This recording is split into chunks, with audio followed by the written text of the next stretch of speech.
Welcome Year 11. This is the next video that belongs to our study of Zahalka and the connection between her work, Marriage of Convenience, 1987, to the work of the Arnolfini Marriage by Van Eyck.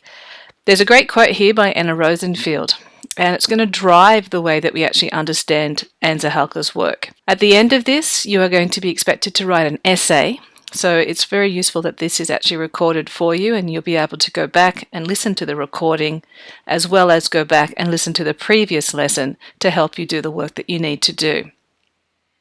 The focus is on her as a postmodern artist and what postmodern artists do in order to create artworks that reference past artworks to make comments about the contemporary world in which they live in. So the quote here from Anna Rosenfield says, "I am most struck by Anne's ability to challenge our ideas of truth, of what's normal or real, through art that is just as playful as it is critical, a reminder perhaps that not everything serious must be approached so seriously." Okay, just before we sort of launch into looking at the work of Anne Zahalka, I just want to remind you about postmodernism.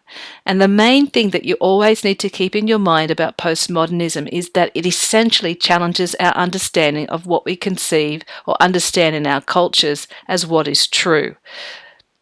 That can be all kinds of things that we hold as truth. And so within your analysis of any work from a postmodern perspective, you need to remember that. Always look for what's been challenged in the way of our ideas of truth. Okay, so let's get started. So here's the work. You're all well aware of what it looks like. This is the work, Marriage of Convenience, 1987 by Anne Zahalka. And in it we've got two of her artist friends, Graham Bouget and Jane Mulfinger. Both of them are artists. And it's an appropriation of Jan Van Eyck's artwork, The Arnolfini Wedding from 1432. This work comes from a larger series made during the artist residency in Berlin, and if you're not sure what it means by an artist in residence, I've given you a definition here. And it's basically a program which gives artists the opportunity to live and work outside of their usual environments. Now that can happen within the Australia context or also overseas. And it provides them with time to reflect, research, or produce work. And often they're actually expected to do all of the above. Much like studying abroad programs, residencies are often aimed at young artists and can end up having a long-term impact on their life and work. In this particular work, as I said before, the artwork features two artists friends of Zahalka's, Bouget and Mulfinger. But the interesting thing about this artwork, as you recall, I said that postmodern artists always are challenging something about truth and how we perceive and understand and hold on to truths. When you're looking at this artwork, it actually starts to raise lots of questions, and so it's called Marriage of Convenience. Initially, just from a subjective point of view, these are the questions that I started to ask myself. Why has this couple had to marry out of convenience? What is happening in their personal lives to cause such extreme choices? And why has the artist referenced the Arnolfini portrait so clearly in her artwork? Further investigation from me raised further questions. Whose keys are on the table? Why do these keys sit beside what look like two passports? Where are these people originally from? What is their identity? Do they have careers? If so, are there any clues in the artwork to help me understand what their jobs are? And what is the relationship between the two people presented? We know that this is supposed to be a story about marriage, but what is their relationship beyond that? So we're looking for clues. And then what could these clues communicate to the audience about the conceptual purpose of the work? Although we're talking about the work in terms of the frames and in particular the postmodern frame, we can't help but think about the role of art practice. What is the artist's conceptual intent? How have they gone about that materially? We need to be aware that this is actually a photograph and not a painting, although it uses a lot of the conventions of painters.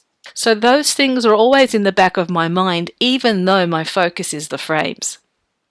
So I'm looking at this work and I can see the passports in the bottom right hand corner of the photograph. And I know it's dealing with issues of identity in the modern world. Other issues that I can see in this work is, and this is because I happen to know these things, and I'm teaching you these things because you probably don't know them, but during the 1980s, the Australian culture shifted away from being so focused on Europe and Australia's links to Europe, and there was a big push for us to actually become an independent country and no longer a part of the Commonwealth. Zahalka, like Van Eyck, places a personal reference to herself in the work and inclusion of her own portrait behind the main couple. So we have to work out what the connection of that might be. The historical practice of artists who would copy the work of the masters to pay homage and respect, as well as learning technical skills from the original artist. And the use of appropriation questions if anything is actually new. So are we speaking through the pictures of the past? Is this contemporary work paying homage to old masters, or is it a continuation of a way of reinforcing the conventions of portraiture? So when I'm talking about postmodernism, the idea of challenging truth, the big ideas contained within an artwork, these are 5 things that I came up with. So it's not just a photograph that references Arnolfini's the Arnolfini portrait by Van Eyck. It's actually doing so much more than that. And your learning of visual arts over the next year and a half really needs to hopefully teach you that you don't just look at an artwork on face value. There's often so much more going on, and your ability to actually become more and more informed about the world at large and what was going on in the art world is going to help you to be able to decode and talk about artworks even though you may never have seen them before in the first place. You'll have this toolkit of information that you've collected over the 18 months that you would have been studying visual arts with me. So let's move on. So just so you've got some framework of understanding, the Arnolfini portrait was made in the Renaissance, but the artworks being made by Zahalka are not only referencing the Arnolfini portrait, but she's also referencing this whole Dutch genre painting. And the reason why I can say that is, I'll just jump ahead a few slides and then we'll come back, is that the marriage of convenience is one of a series of photographs that she created that reference very well-known paintings from the period by the Dutch artists after Van Eyck did his in the 1400s. So here we see some work from 1666 on the right-hand side by Vermeer, and then we look at another work here by Vermeer, which again has been referenced by Zahalka. Although Arnolfini portrait is a Renaissance artwork, it becomes a really significant artwork in terms of how it steers the conventions of art making, and in particular portrait painting in the Flemish countries. And then that goes on to influence a whole range of different artists right across Europe at those particular times in history. The Dutch become really powerful and very wealthy in the 17th century, which is the 1600s, 150 years after Van Eyck has made his artwork, the Arnolfini portrait. And the reason why they've become so powerful and so wealthy is that they became, and this is really, really basic and not giving you all the information because we don't have enough time to do that. But essentially what happened was that Holland declared itself a Protestant country. And all the other main countries, or powerful countries at that particular time in history, were all Catholic countries. And so in order for them to be able to survive, they had to trade. But all these Catholic countries, because the Pope from Rome actually ordered and decreed this, locked the Dutch out of all the Catholic ports, out of all these Catholic countries. So the Dutch, rather than bending to the power of the Pope, stuck to their guns, remained Protestants, and went, okay, how can we use our intelligence, our knowledge of science, our engineering skills, and how can we actually no longer need the use of these Catholic countries and their ports so we can go off and navigate the world, collect things that we need to bring back to Europe, sell, and therefore be prosperous and affluent people. And so they did. And as a result of that, their ability to sail, they made much more efficient, powerful ships. They had set up incredible connections around Africa through India, Indonesia, and other parts of the trade route, and they became the main country in terms of trade and importing goods into Europe. And so they became very wealthy. And with wealth, these merchants, who were incredibly wealthy, often more wealthy than what the royal families were, they wanted to have the same kinds of trappings of success that the aristocratic families had. And so they wanted portraits of themselves, showing them as prosperous, showing them with all their finery, their education, their collections, their position in society. And they also wanted artworks to go on their walls because that's what the rich and influential have. That's what they'd seen in castles and palaces, etc.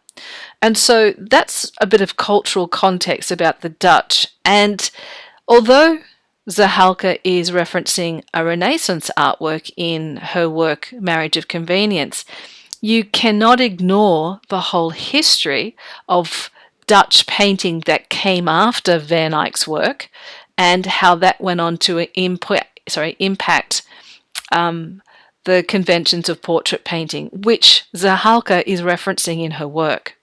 So let's just look at this particular slide here. So what we see here are what is actually called within the traditions of painting Dutch genre painting.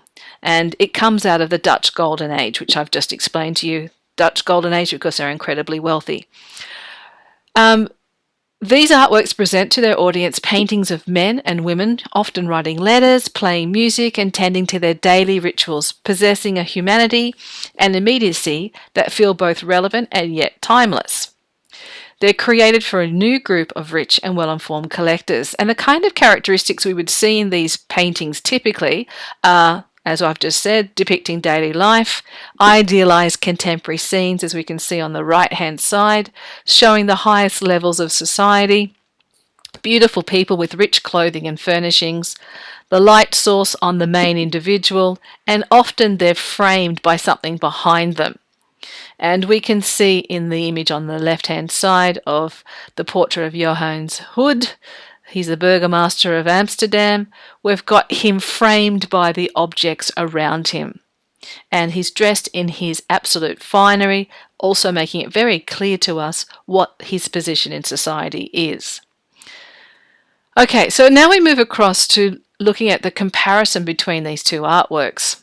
The Marriage of Convenience on the left by Zahalka, Arnolfini portrait on the right by Van Eyck. Zahalka here is showing her awareness of the history of portraiture. So it's not like, oh, I'll just copy this artwork by Van Eyck, it's a good idea. It's a deliberate, crafted intention for the sake of her audience. She knows that the history of portraiture is about the sitter and the project in their place in, to project their place in society. By appropriating historical artwork, Zahalka is playing with the conventions of representation in portraiture, and she's also playing with these ideas that we have built into our idea about art, about the codes used by traditional artists. So she's using these codes, these conventions, as the foundation for her to be able to make new comments and to explore new ways of presenting her subjects. At the same time, she's also saying or questioning whether we've really moved on as far as we think we have. So as I said, here are some classic examples of her playing with well-known artworks. They're not necessarily direct copies, but there's enough going on in the paintings, the original paintings and the photographs by Zahalka, that we can see the connection between the well-known work and the work that she's presenting to us. Same with this particular work here.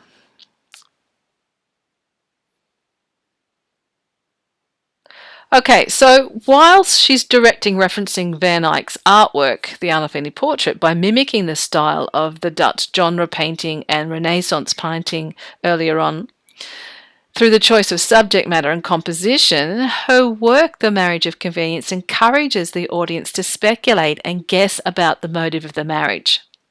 In a contemporary context, this artwork continues the traditions of genre painting by seducing the audience to decode the various narratives played out through the work. Despite references to the past, this work's use of contemporary objects as visual links to contemporary cultural and social issues presents clearly as the focus for this artwork. So let's just shift a little bit and think about the conventions of art with a focus on painting. So here on the right hand side we have, just for the sake of having a picture, we've got a detailed image of the Arnolfini portrait. And we understand that conventions in art refer to the rules of how an artwork should be created, given the cultural expectations of the time. We also understand that these conventions develop and evolve over time as societies change. But what are the basic conventions we need to be mindful of in looking at the work of artists like Zahalka? What rules was she addressing in her appropriations, and why? Why choose to appropriate in the first place? And if we glance back through history at the different conventions of different societies and culture, we'll see quite a few different things that lots of contemporary artists, postmodern artists use. So this is just a quick refresher. So just bear with me, indulge me for a moment. So just to go back, we've got ancient Egyptians, frontal representation of powerful individuals, the size of the individual reflecting their social status and importance, and their art was used mainly for political and/or religious reasons. When looking at Egyptian paintings, there are strict conventions of representations which had to be followed, and they're listed there for you. It's really important that you actually recognize these things and remember them. Same deal happens with ancient Greece. Whether it's their architecture, their painting, or their sculpture, they were created based on the idea of beauty, and they saw beauty as visual harmony based on the idea of mathematical equations and science to create perfected, idealized proportions, and we see it in architecture and in painting and in their sculpture. Now, these conventions, especially from ancient Greece, go on to actually continue to influence art, and you know this, in the Renaissance, in neoclassicism, right up until the early 20th century.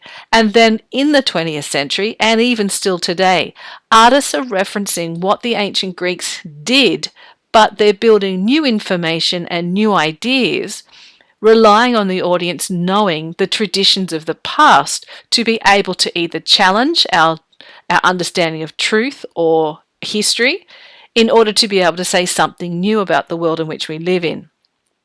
Early Christian compositional layout was flat with no perspective. Religious imagery was the most common theme. And like the ancient Egyptians, the early Christians organized importance of individuals through their size and placement. And you can see with the top central image, we've got whoever this gentleman is in the middle. He's really large. He's the most important person. And then the pecking order is then organized accordingly around him. Most of the images in those days were actually religious based. We have an image of Jesus in the bottom center, and then we've got the reference to how they saw the human form unclothed or naked, and it was always presented as sinful or full of shame. When we shift to the Renaissance, we start to get quite a different interpretation of how the body is seen. But essentially, it's still predominantly portraying nobles and religious figures, and the idea which we saw in ancient Greece has resurrected itself, the idea of perfection and idealized proportion, adaptations to the conventions of maths and science to create beauty, perfection, and religious ideals. Slightly different religion, would we say, but still this idea of beauty representing the divine has re-emerged in 1500 years after the ancient Greeks were doing it. Now, this connects very clearly to Van Eyck's work, because Van Eyck was one of the pioneers of doing this. This idea of using oil paint is a really major shift in the Renaissance period. And it enabled artists to actually do some pretty incredible things with paint. Because of its slow drying process, it allowed the artist to modify while the paint was drying. And it also allowed them to create these incredibly luminous, believable images. And they were able to bring lots of color in, which they couldn't do before. And this idea of both the figures and the landscape looking realistic was something that couldn't be done before these artists discovered how to control the oil paint through opaque layers and glaze layers, which were transparent layers, to create this incredible illusion of three-dimensionality within the work. The other thing that Renaissance brought back was this idea of using linear perspective to create this sense of depth and movement on a flat surface. So Zahalka is very much aware of the traditions of art. She's not just randomly flipped through a book and went, oh, I'm going to appropriate that artwork. There is a very well-researched and very deliberate choice on her part to actually choose that artwork or a series of work from that particular period of time to actually appropriate, to put forward her points about whatever it is that she's needing to say. And these are just a couple of examples of the fact that the Renaissance saw the creation of the hierarchy of themes in painting, with religious and historical images being the most elevated, and then portraiture, landscape, and then still life at the bottom of the hierarchy. Now, that hierarchy continues for 300 years. So the image of the Madonna on the bottom left-hand side, that's a Renaissance image. Yet the image of the gentleman on the horse, which happens to be Napoleon, is in the 1800s, as is the landscape up in the top right-hand side, whereas the still life is the 1700s and the classic example of a Dutch still life painting. But these particular stringent, strict rules continue for 300 years, which is a long time when you think about it. Which brings us back to Anne Zahalka and her work yet again. She's very much aware in her portrait of the following conventions, and so I'm listing them so I can reinforce what these conventions are. I've told you that her work is based on a Renaissance artwork from a Flemish artist, therefore it must address the following conventions that were particular to Van Dyck and his peers at the time. The first one, it needed to be technically and visually richly coloured and tightly focused. If you look at the Arnolfini portrait, it's all those things. We need a clear light source to illuminate the scene. The subject matter, in this case the couple, need to be the centre of the work. Their worldly belongings need to be visible to help symbolically present the narrative. Their societal status is central to the narrative. The artist has placed themselves in the artwork, addressing the role of the artist in society and pivotal in presenting the story of the couple within the artwork.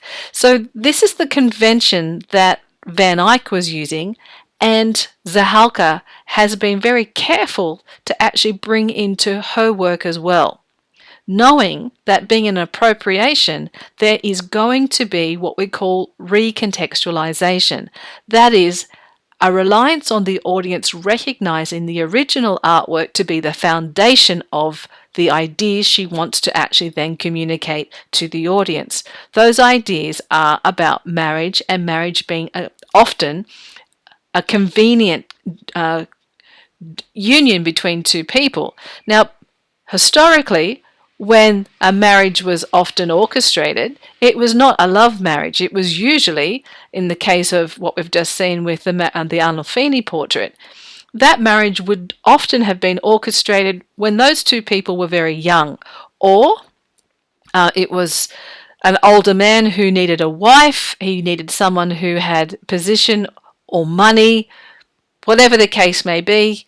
All you need to do is watch any movie like Pride and Prejudice to see how people jockeyed for marriages that were going to strengthen their position in society. So this idea of a marriage of convenience is not new. But what Zahalka is saying that we get married now when it's a marriage of convenience for different reasons. And so by calling it a marriage of convenience, she's referencing historically how it was done and referencing the Arnolfini portrait, but she's actually bringing to the audience of 1987 a question that is actually happening and very topical at the time.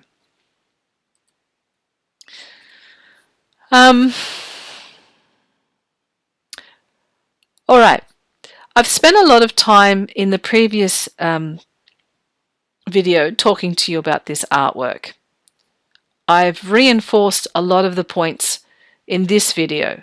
You should have done the homework that would have also helped you to consolidate your knowledge of this work. So what I'm going to ask you to do is you're going to write me an essay. Now, I've tried to make it as straightforward as possible. So the question is at the top. Explain the importance of traditional conventions in painting in influencing the work of Anne Zahalka.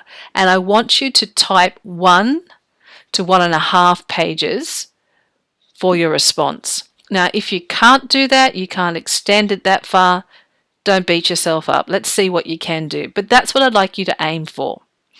Then I've put forward for you an essay scaffold, what you should consider to put into your introduction, and then what needs to be in the following paragraphs. So let's have a look. So in your introduction, an introduction in visual art sets up the context or the framework of your answer.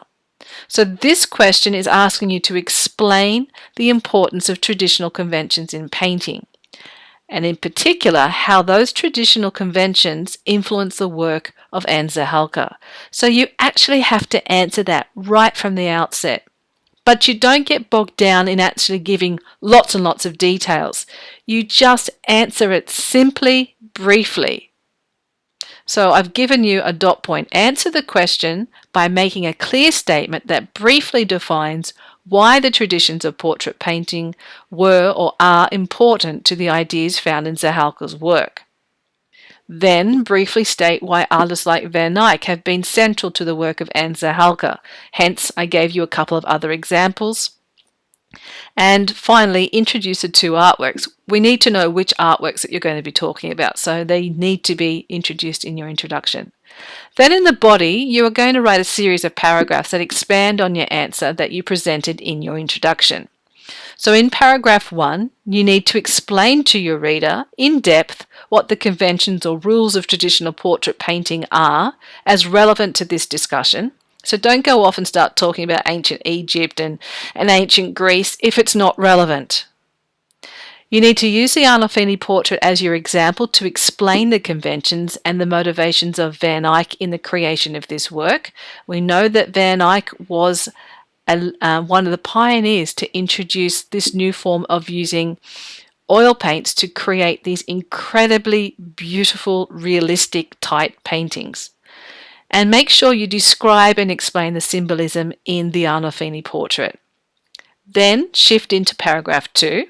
You need to state that Zahalka is a postmodern artist, and as such, she uses works from the past to recontextualize and present a contemporary issue to her audience.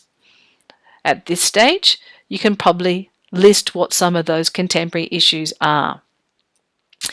And then you need to analyze the marriage of convenience as your focus artwork. And in this analysis, you need to explain to your reader the following things. The big ideas been addressed in the artwork, the characteristics of postmodernism used by Zahalka to present her ideas, and then to elaborate on these ideas by making direct references to what you can see in her work to support what you're claiming. Now, if you feel that you need to break paragraph down into more than one paragraph to better discuss each dot point, then please feel free to do so. I am not asking for a conclusion. So please don't email me or post me and say, what about a conclusion, miss? I don't want one. I just want you to do this for me. Now I'm going to post this work on Schoolbox as the next bit of work for you to do, and I expect it to be done by the end of the week. That's Thursday. So we won't actually be meeting online for any check-ins. I will be available for you to speak to, or not speak to, but to ask questions of as you try and do this work. So come on and post those questions when we would normally have art on our timetables. Okay, thanks for listening, and bye for now.